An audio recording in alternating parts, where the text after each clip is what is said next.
The carafe stood on a table in the midst of the room. For near a week no one had passed the door.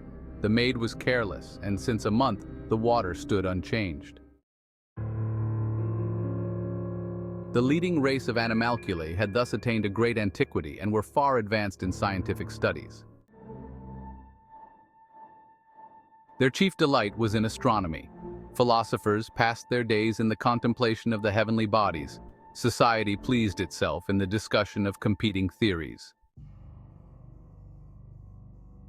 Two windows, one looking to the east, one to the south, gave them 2 solar years of different length, the second mingling with the first succeeding again to the second after an interval of darkness. Many generations rose and perished in the night. The tradition of a sun grew faint, so that pessimists despaired of its return, and the moon, which was then at the full, deceived some of the wisest. It was not till the 6th long solar year that an animalcule of unrivaled intellect arose, overthrew former science, and bequeathed a heritage of disputation. His hypothesis may be called the room theory. It was in parts erroneous. The room was not filled with drinking water, neither were its walls of the same substance as the tablecloth. But in most points the theory accorded rudely with the facts, and its author had calculated the relative position of the carafe, the table, the walls, the chimney-piece ornaments, and the 8-day clock to the millionth place of decimals, for his instruments and methods were exquisitely fine. A light, according to some brighter than the sun, according to others scarce brighter than the moon, accompanied the meteor in its orbit. The carafe was shaken the while by thunderclaps and unaccountable convulsions. The sides of heaven were heard to crepitate. A final detonation signalized the moment of disappearance, and when animalculae had recovered from the shock, the yellow oblong space on the north wall was seen to have resumed its natural appearance. Such was the report of grave and critical historians. In the mouths of the untutored, it ran otherwise. Narrator: in early days, before science had arisen, the oblong yellow space on the north wall was said to have opened, and an object, huge beyond thought, to have appeared and for some generations moved visibly in space. In the animalcular cosmos, there was one feature of superlative abnormality: the clock, with its pendulum, its dial, and its hands.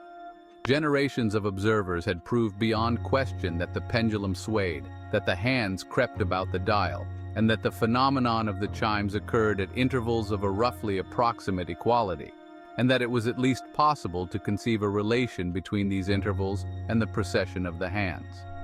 Attention became early riveted upon the clock. The evidences of purpose in creation centered there.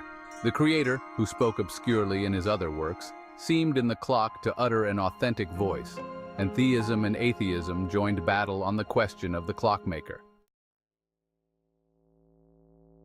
The colossus of the legend was identified with the sun, both with the maker of the clock, S2. The animalcular Newton was a clockmakerist, and he hazarded the bold guess that the colossus who carried a lamp around the room would be forced to regulate his movements by clock time. Among the pious, the queries of the philosopher were soon erected into doctrines of the church.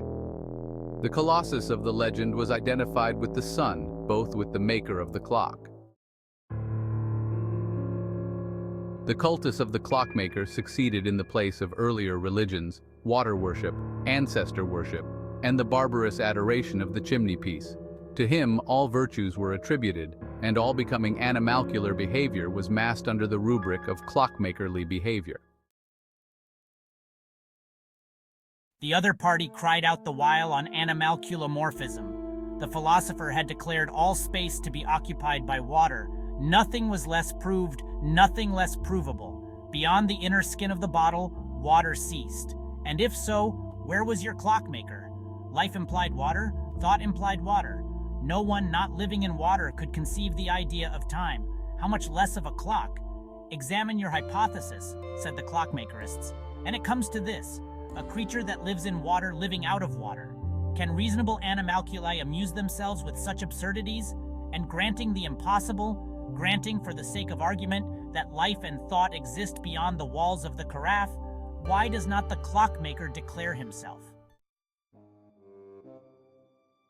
Such opinions found a more violent expression in the mouths of contemporary poets. The infamous Ode to a Clockmaker, which shook society, began somewhat thus. Huge are your sins, huge as a whole carafe. Clockmaker, I defy you. Your cruelty is greater than a vase upon the chimney-piece, and round as the face of the clock. You are strong, you boast yourself. You are cunning and contrive timepieces. Vain are your strength and cunning. Let but one right-minded animalculi look you in the face. You are confounded in the midst of your instruments. You grow pale and conceal yourself in back shop. It was felt universally that the poet had advanced too far. Did a clockmaker exist? It was not to be supposed he could suffer these expressions to pass unpunished.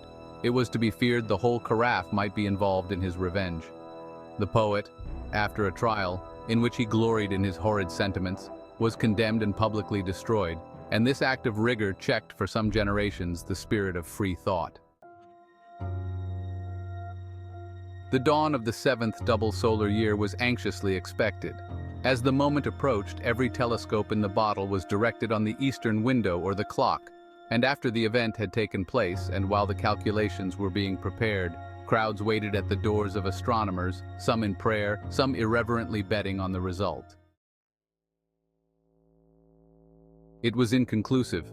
The clock and the sun were in no precise accordance. It was impossible for the most ardent of the faithful to cry victory. But the discrepancy was small, and the most solid of the free thinkers was conscious of a private doubt. As the hours passed and generation succeeded to generation, faith was perceived to have been shaken. The belief in a clockmaker steadily declined, and soon the clock itself, with its falling movements and irregular regularity, became a theme for jesters. In the midst of this, the oblong yellow space in the north wall was seen to open, and the clockmaker entered and proceeded to wind up the clock. The revulsion was complete. Animalcules of every age and station crowded to the seats of worship. The carafe rang with psalms, and there was no sentient creature from one side of the bottle to the other who would not have sacrificed all that he possessed to do the clockmaker a service. By the time he had done winding the clockmaker spied the carafe, and being thirsty after last night's beer, drained it to the dregs. For 3 weeks after, he lay sick in bed, and the doctor who attended him had the water supply of that part of town completely overhauled.